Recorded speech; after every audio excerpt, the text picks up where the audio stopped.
Bonjour Tutube, bonsoir Tutube, comme ça peu importe l'heure où vous regardez cette vidéo, vous aurez le bon accueil dans cette vidéo qui sera sûrement un format un peu court. Quand je dis ça en général, je patine et ça dure 7 heures. Mais normalement ça devrait être bon. Enfin de toute façon, vous le saurez avant moi puisque moi je suis qu'au début de la vidéo, vous aurez déjà la visibilité de si j'ai encore menti ou pas. Donc c'est une vidéo hit parade, une vidéo médiamétrie top 50, dans laquelle je vais essayer de vous montrer les 20 vidéos les plus vues au mois de février.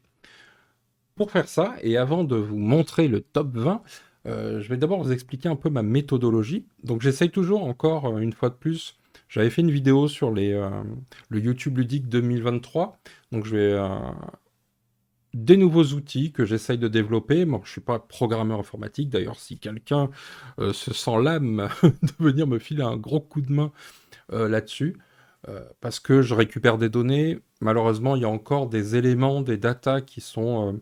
c'est pas comme je voudrais pour avoir quelque chose de plus pertinent, plus efficace. Donc là, une fois de plus, la petite recommandation, il y aura peut-être des petites erreurs, il y a un peu de bidouille. J'ai encore dû mettre les mains aussi dans le cambouis, donc ça prend beaucoup de temps. Mais j'aimerais bien pouvoir arriver à récupérer de la data plus facilement et en automatique, histoire d'avoir non seulement pouvoir vous fournir un hit parade mensuel, donc ça serait bien de voir tous les mois les vidéos les plus vues, sachant que très certainement on retrouverait les mêmes personnes, mais aussi pour avoir une visibilité sur toute l'année et pouvoir extraire d'autres données plutôt que là juste les vidéos les plus vues. Donc comment j'ai procédé? Une fois de plus, j'ai essayé de récupérer, donc je me suis fié à mon fichier le même que la dernière fois. D'ailleurs, je vais le mettre en... Je vous mets toujours le lien en description. Et si jamais vous voyez qu'une chaîne que vous regardez ou quoi n'est pas dans ce fichier, n'hésitez pas à m'écrire pour me le dire. Comme ça, je rajouterai. Et l'idée, ça serait peut-être d'arriver à un moment d'avoir un fichier le plus exhaustif possible, sachant que ça m'étonnerait que ce soit possible, euh, car il y a toujours des chaînes qui démarrent, etc. Puis moi, YouTube m'en propose régulièrement des nouvelles, des fois qui ont 50 vues, des fois qui ont plusieurs milliers de vues, et que j'avais, moi, jamais vu, je l'avais pas vu. Bref. Donc là, nous allons passer donc la méthodologie, parce que voilà, on veut faire court, mais on va faire long. Euh, donc, je me suis cantonné à récupérer toutes les vidéos c'est à peu près début février, et je me suis arrêté à celles qui ont été postées jusqu'à début mars, ce qui nous fait une visibilité. Pourquoi je dis début mars et pas au 28 ou 29 février, je ne sais plus quelle année on est, si on est bisextile ou pas, et c'est pas sale. Euh, c'est que il y a un petit décalage entre 24 heures, etc. YouTube. En fait, il aurait fallu que j'aille dans chaque vidéo récupérer la date exacte où la vidéo a été postée.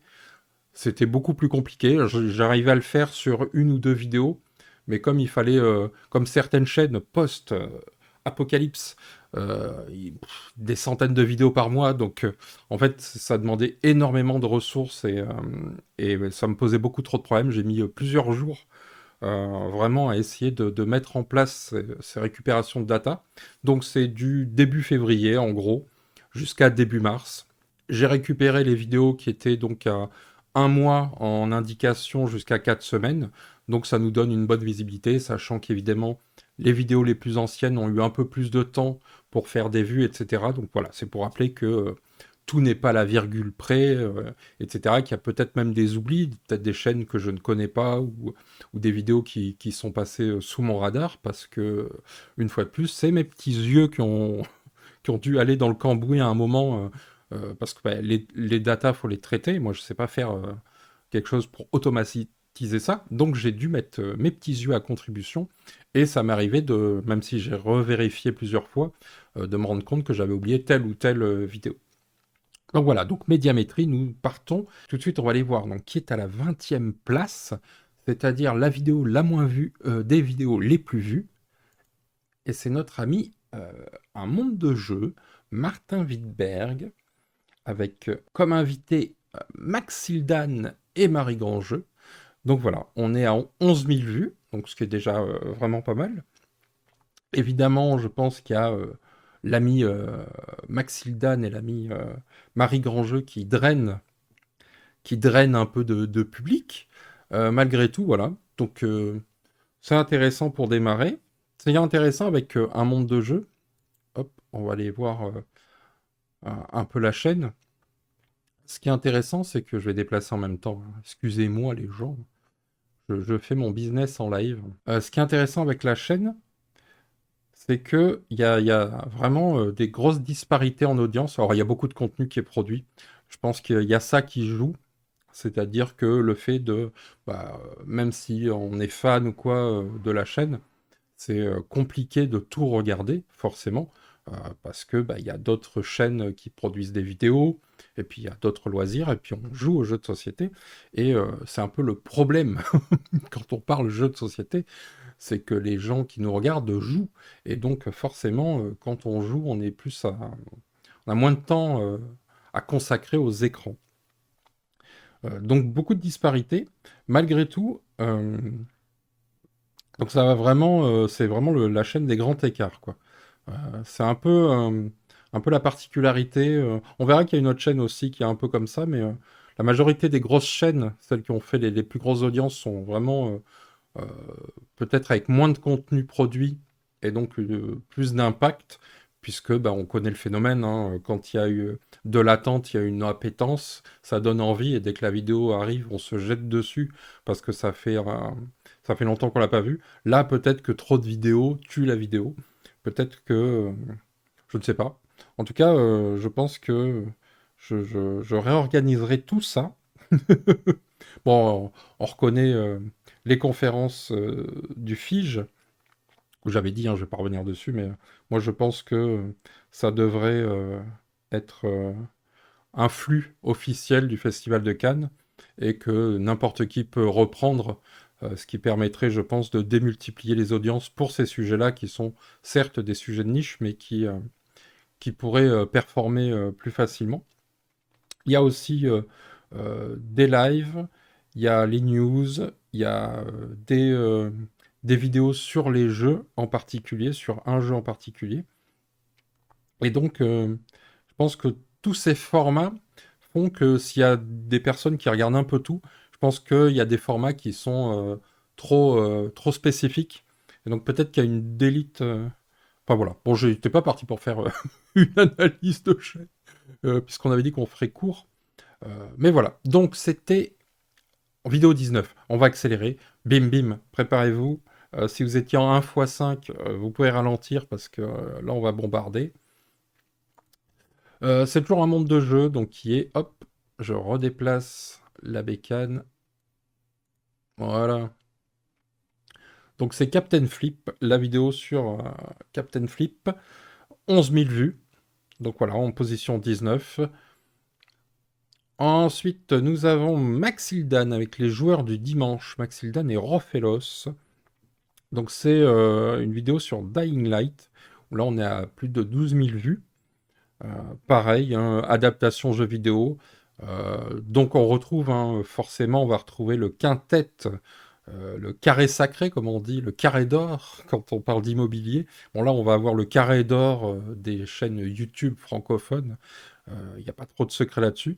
Donc là, c'est intéressant aussi parce que là, on a spécifiquement un jeu. Maxildan, il a une forte audience là-dessus, sur des sujets un peu différents de ce qu'on voit ailleurs. C'est des longues vidéos. Bon, il y a beaucoup de let's play, il y a de l'explication, il y a de la discussion.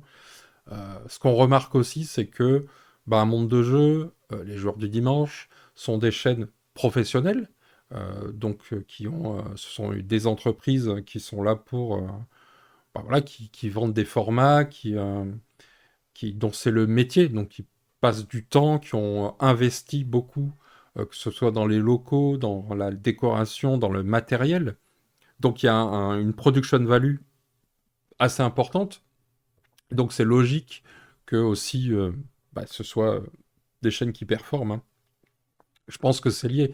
Il n'y a pas que ça, il y a le fond aussi, évidemment, mais c'est clairement, je vous spoil tout de suite, hein, dans le carré d'or, il y a pas de non professionnel, hein, de toute façon. On continue à remonter. On revient avec un monde de jeu avec Pixie. La vidéo sur Pixie, hein, je crois que c'est la dernière fois où nous verrons un monde de jeu qui performe à 12 000 vues. Donc voilà, dans les vidéos les plus vues en février, il y a Pixie avec l'auteur du jeu, Martin et Aline, au chalet.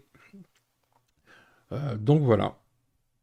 Au revoir Martin, on t'aimait bien. Mais là, hop, ça monte et on revient avec les joueurs du dimanche. Évidemment, on va retrouver un peu les mêmes chaînes et une fois de plus avec les mêmes choses.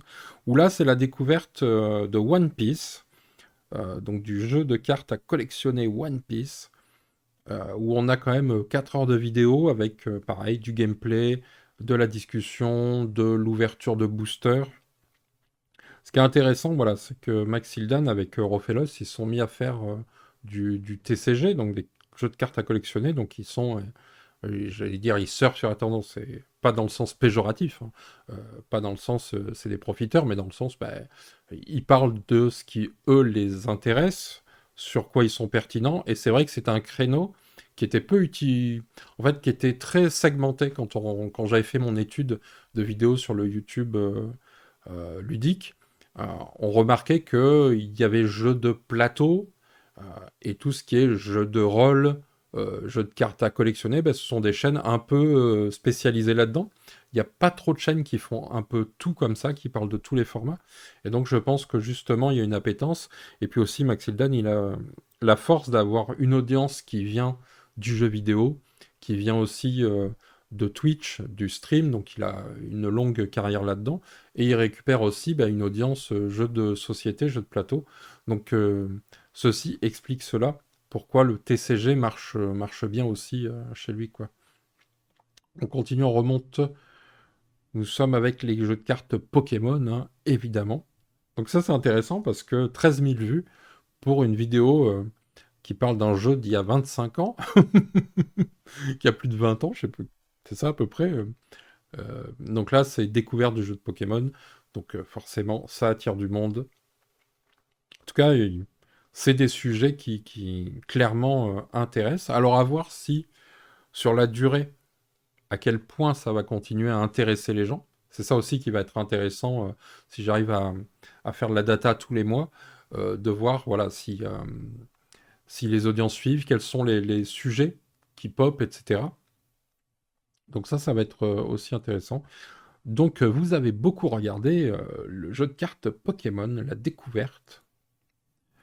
Et nous arrivons au blockbuster, on commence à monter, nous sommes à 14 000 vues, ça commence à grimper, et nous sommes avec l'ami Simon perché, sur un arbre perché, tenant dans son bec un C dispo. Donc le C dispo, le format, évidemment, blockbuster de l'extension du passe-temps.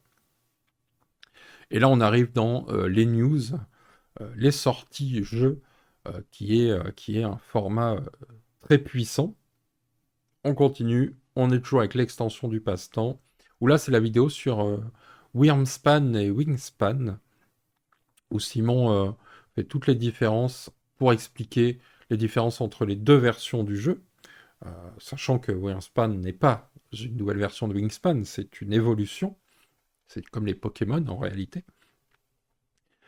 Donc voilà, ça aussi ça a bien marché, et de toute façon, à ma connaissance, je crois que c'était la première chaîne peut-être à faire ce comparatif, puisque tous les autres vont faire pareil évidemment après, mais je pense qu'il y a aussi euh, l'appétence d'avoir une réponse sur ce sujet.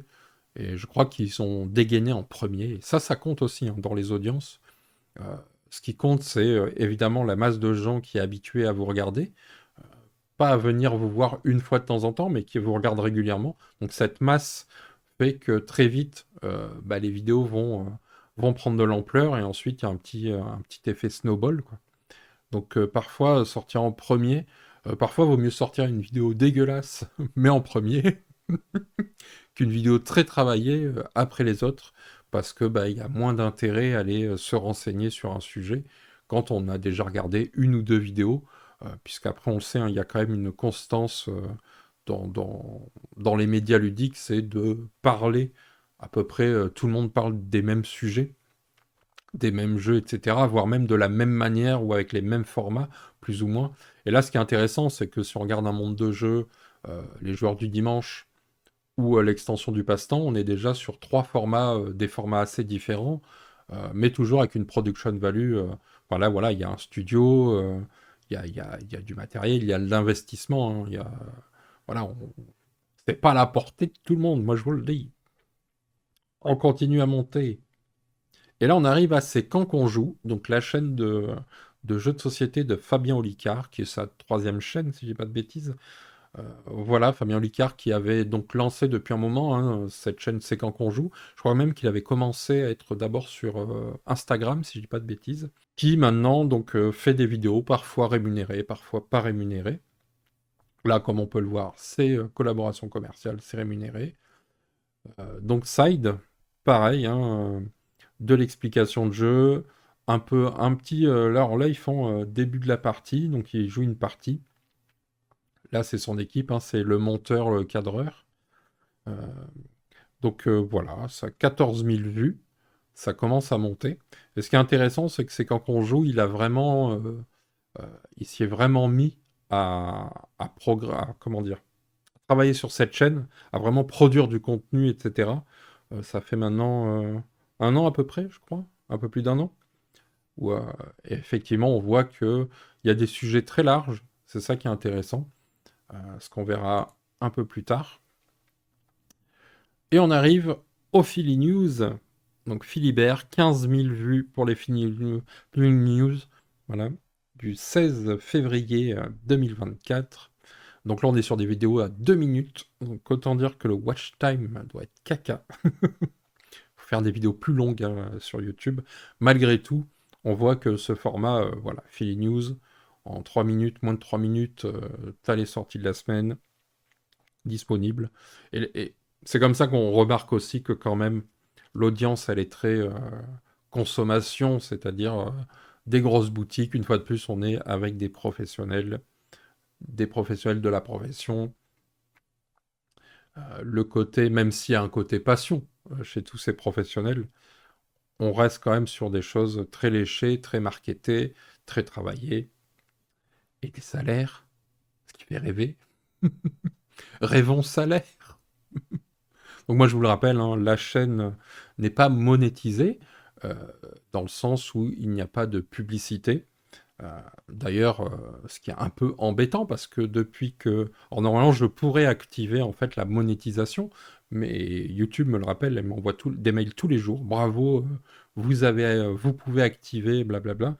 Et donc, je ne le fais pas. Hein. Moi, vous le savez, je vais vous montrer. Hein. Moi, tac. Moi, c'est les membres Patreon. Si vous voulez me soutenir, vous pouvez vous abonner. Alors, vous pouvez vous abonner gratuitement à la page Patreon, que vous avez les liens en description. Donc la page Patreon qui vous permet d'avoir les news de ce que je produis. Et puis si vous êtes abonné, vous avez accès en avant-première à des vidéos. Donc là, c'est une soirée live dans laquelle on a discuté, on a dit du mal et du bien de plein de choses. Comme toujours, on parle des secteurs ludiques. Je partage tous les mercredis des articles, etc. Un peu des choses que j'ai lues, que j'ai vues, qui me semblent intéressantes. Donc c'est la petite reco avant dodo. Et puis là, nous avons actuellement l'interview. Donc j'ai fait l'interview de Pauline Détra et Maud Chalmel. Où nous avons parlé des couvertures de jeux de société.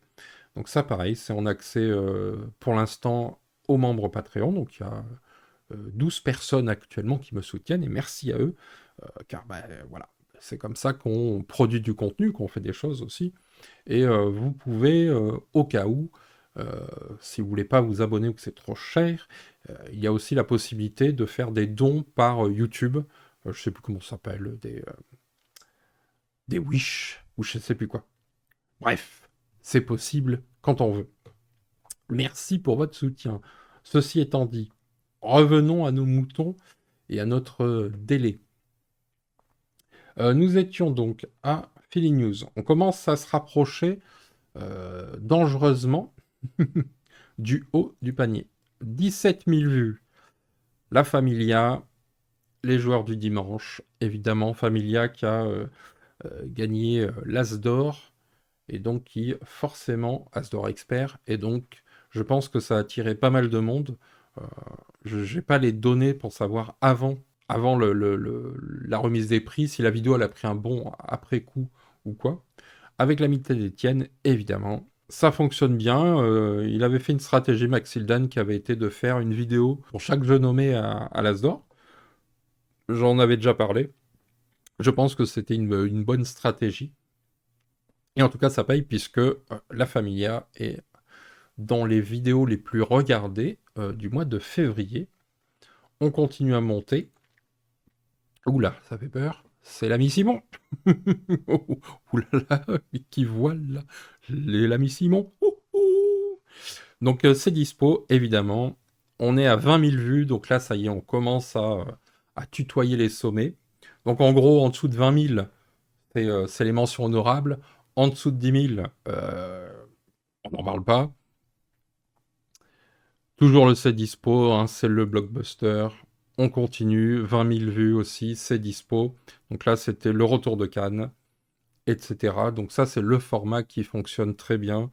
Euh, une fois de plus, hein, il y a d'un côté, ça parle autant aux passionnés, qui est une petite niche, que à un plus grand, large public qui vient consommer du jeu de société, qui vient se renseigner, sachant que il y a des gens qui regardent toutes les semaines, mais il y a aussi forcément des gens qui regardent de temps en temps, quand ils ont un petit budget, quand ils ont une petite envie.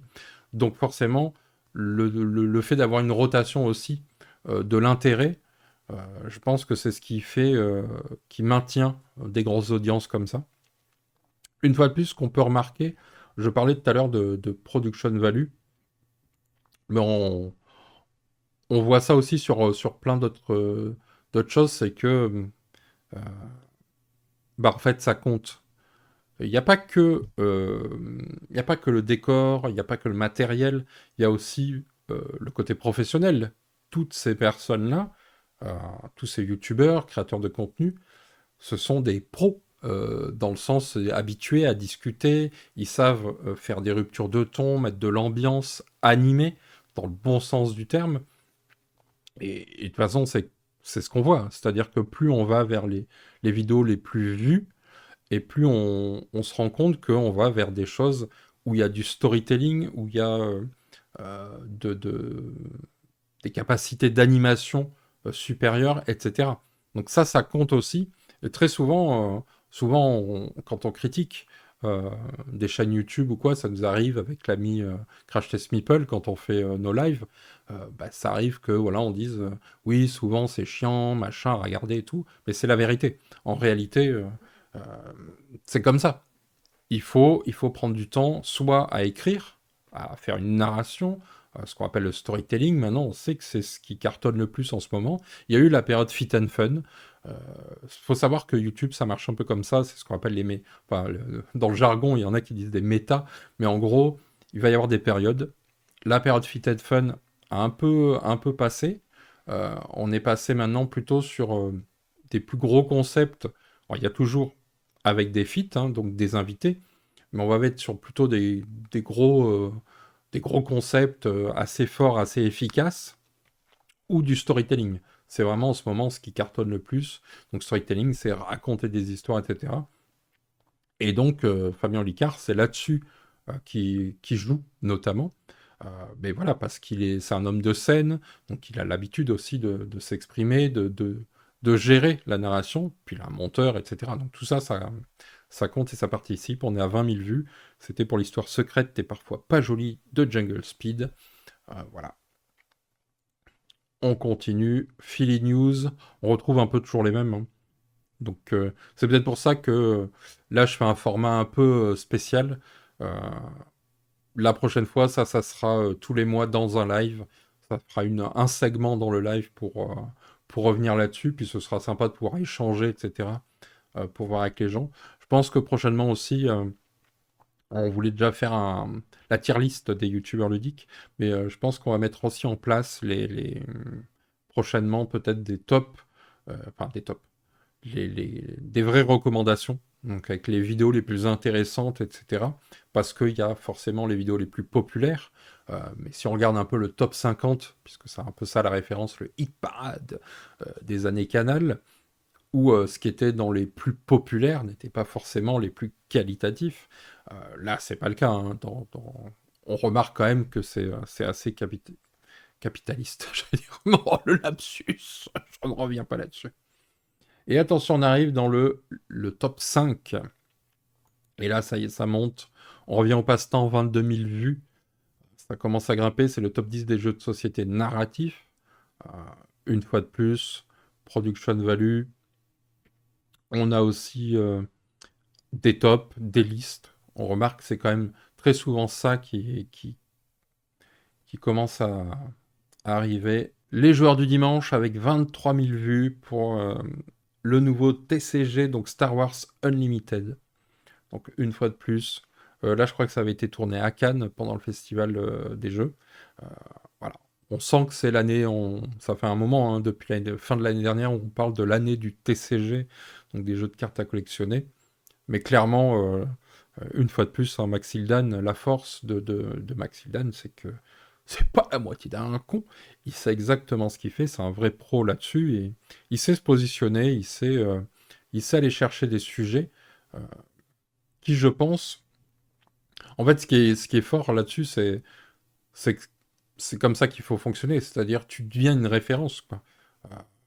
Tu es déjà une référence parce que tu as déjà une grosse audience, mais en plus, même sur des sujets comme ça qui peuvent paraître niche, bah non, en fait, ça l'est plus tant que ça. Quand on voit des audiences pareilles, non, c'est qu'il y avait un vrai intérêt. Et une fois de plus, je pense que Star Wars Unlimited, je sais pas si c'était eux les premiers à dégainer là-dessus, mais en tout cas, vu qu'ils ont, avec Rofelos notamment, ils ont une vraie plus-value quand ils parlent de TCG. Donc là où, même s'il y en a d'autres hein, dans le paysage médialudique qui ont des compétences là-dessus, qui savent en parler, etc. Là, il n'y a pas longtemps, dans un live, j'ai vu, c'est quoi? C'est Arnaud de Meeple on Fire, c'est ça, je dis pas de bêtises, qui était invité chez Je Découvre, donc chez Musino, où il parlait justement de stratégie, etc. Donc c'était intéressant. On sent que voilà, ils savent de quoi ils parlent, mais malgré tout, je pense qu'ils n'ont pas ils ont pas bâti leur audience là-dessus. Euh, ils ont plutôt bâti leur audience sur jeux. Bon, en tout cas, moi, c'est comme ça que je perçois. Je vois plutôt Musino comme quelqu'un qui va pouvoir parler plutôt Kickstarter, etc., sociofinancement. Je vois plutôt Meeple on Fire parler plutôt de jeux, de ce qu'on appelle les gros jeux, quoi, de jeux de gestion, etc. Eurogame, tout ça.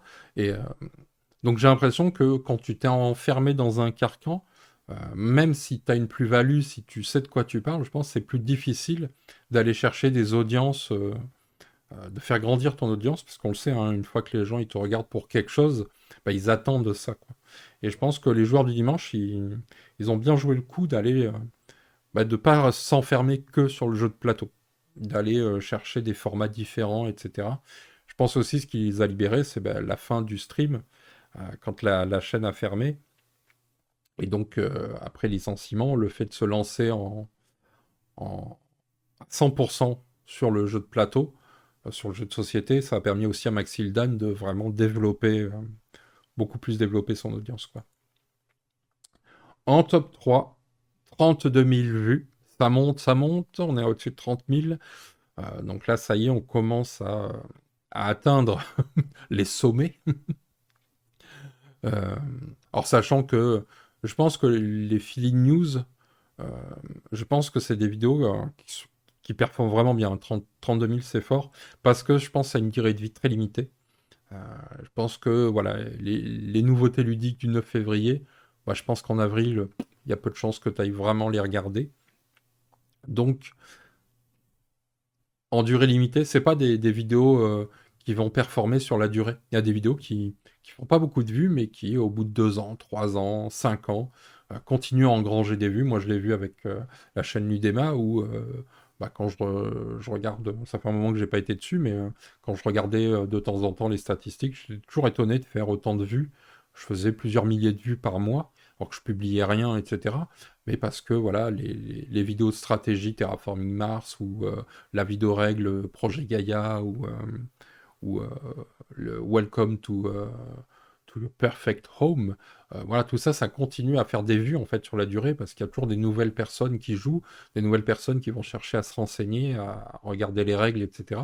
Donc ça, c'est ce qu'on appelle euh, des fonds de catalogue, quoi. C'est les choses qui vont continuer à performer sur la durée.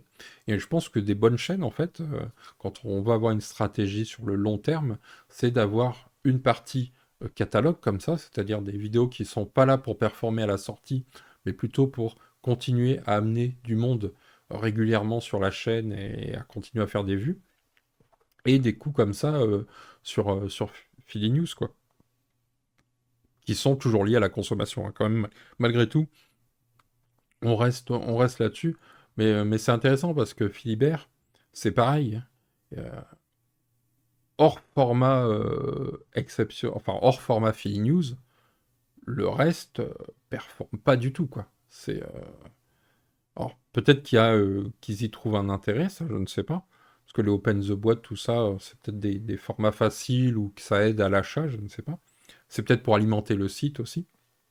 Je pense que Philly News, d'ailleurs, je serais pas étonné que les grosses performances et que la vidéo elle doit être partagée peut-être sur leur site, etc. Euh, ce qu'on peut remarquer aussi, c'est que certaines grosses chaînes qui performent fort, comme le Passe-Temps ou quoi, c'est que ils ont aussi le public qui vient sur leur site. Euh, Ça aussi, c'est un vecteur. Quand tu as un entonnoir, de toute façon, c'est toujours très bon, quoi. Peu importe euh, si tu as un site qui est là depuis longtemps, qui est validé bien par Google, bien référencé, bah, ça te fait un entonnoir vers ta chaîne. Donc je pense que ça pousse bien parce que le reste des vidéos, quand même, est pas très. Hors Philly News, qui est leur blockbuster. Et une fois de plus, c'est des blockbusters de 2-3 minutes. Donc je suis pas sûr que ça arrive. Bon, on avait dit que c'était pas long. Le mec s'arrête plus de parler. Quel enfer! Le passe-temps, évidemment. Top 2 des vidéos les plus vues en février 2024 avec 35 000 vues. C'est évidemment les meilleurs jeux, on en revient toujours au top, hein, les meilleurs jeux de Cannes. Donc tournés pendant le festival de Cannes la nuit, euh, où ils ont accédé illégalement, mais avec autorisation, au Palais des Festivals, au bunker, comme on dit, bunker cannois. Donc voilà, forcément, une fois de plus, euh, les jeux, les nouveautés, les jeux, les meilleurs jeux, les plus attendus, etc. Forcément que ça va attirer du monde. Et une fois de plus, on va retrouver ce qui fait la force de toutes ces vidéos qui marchent bien. C'est même Philly News, hein, qui est très rapide, très, comment dire, très carré, très efficace. Malgré tout, ce sont des vidéos qui ont du montage, quasiment tous, hein, tout ce que j'ai montré jusque-là, que ce soit C'est quand qu'on joue, même Maxildan qui est en live, donc c'est un long moment, il pianote, il fait ses scènes et tout, donc il y a du montage, ce sont des gens qui savent parler, animer. Là, au passe-temps, il se passe toujours quelque chose, ça bouge, laissez dispo, pourquoi ça marche? Parce que ça bouge, c'est vivant, il se passe des choses. Et en fait, c'est triste à dire, mais c'est comme pour les films, comme pour les séries, c'est l'attention qui compte.